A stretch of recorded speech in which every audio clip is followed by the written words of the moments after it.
many times when we speak about the Nigerian problem, one is tempted to ask, why are our problems repetitive?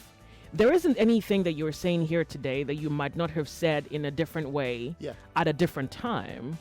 But the problems do not necessarily progress into a different kind of a higher problem. It's just the same problem over and over and over again. So what exactly is wrong? Is it the logic of governance? Is it the men, or is it both? Is like the logic of the man behind governance? Because I think that this particular weekend is maybe the most difficult for, I mean, I think life is already hard for the average Nigerian. This last one must have been the most painful. You see, Joyce, I think it's the logic of governance here. Not just the man, but the logic of governance entirely. We don't interrogate governance here, and we take everything that is thrown at us. Oh, government want to fight corruption. Nobody's asking you how. And then we clap, we are so happy. Yes, this man will come fight corruption, and nobody will ask, where has he done it before, and how is he going to do it? Now, what are the processes that he's going to employ? It's even better if the man says, no, I don't want to talk about it. Just give me the opportunity, I will do it. And then we say, oh, if he says it now, that means he's exposing, his trade secret. But in other climes, the process is interrogated. You discuss it, it is interrogated. Expert will come and give it knocks and tell you, no, this cannot work in this society. You must put A, B, C, D to X before you apply this Y, Z. And that process is interrogated. At the end of the day, when it's eventually introduced, you see it move seamlessly. And despite all of that, there still be some hiccup and bottleneck that they will find a way to quickly ameliorate. Somebody came and said, look, first subsidy is a scam. What's first subsidy? There's nothing like first subsidy. We say, yes, we have been saying it. But nobody's asking, what is the cost of landing of PMS? And what is the cost of bridging? Why is it that we're having uniform price across board? Why is it that the price is the same with the man in Maradi and the man in Damaturu, the man in Anegbete and the man in Ermukokwane? Why is it the same? Where are those? They are so don't ask me.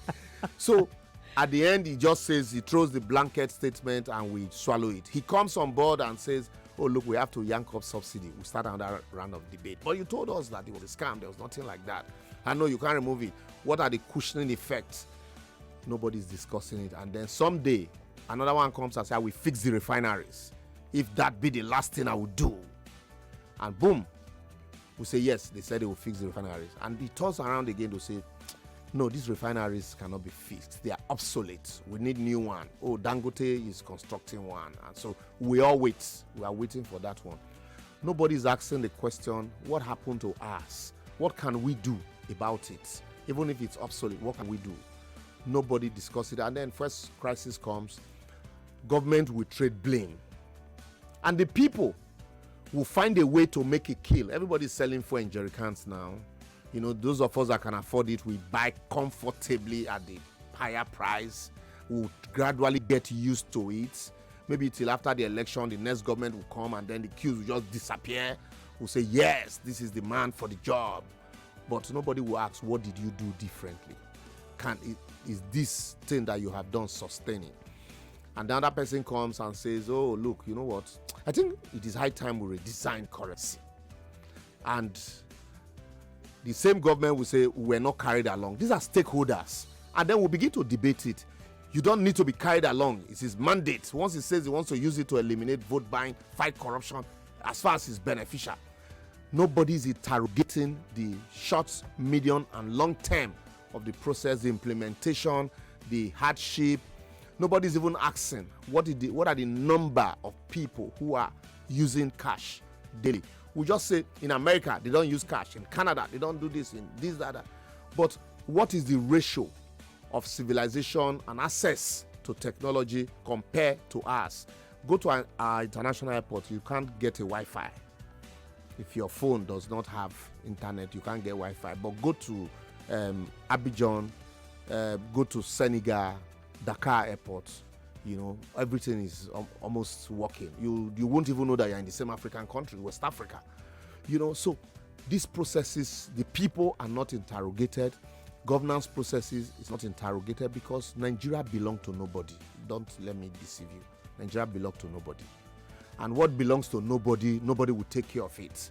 But if Nigeria belongs to all of us, and we own it, we'll defend it with our blood, we'll prune it, we'll ensure that it grows. But now, everything here belongs to nobody, and so we can steal from it, and we'll be hailed by the same people, only for them to turn around tomorrow and blame us. That is why Nigeria is the way it is.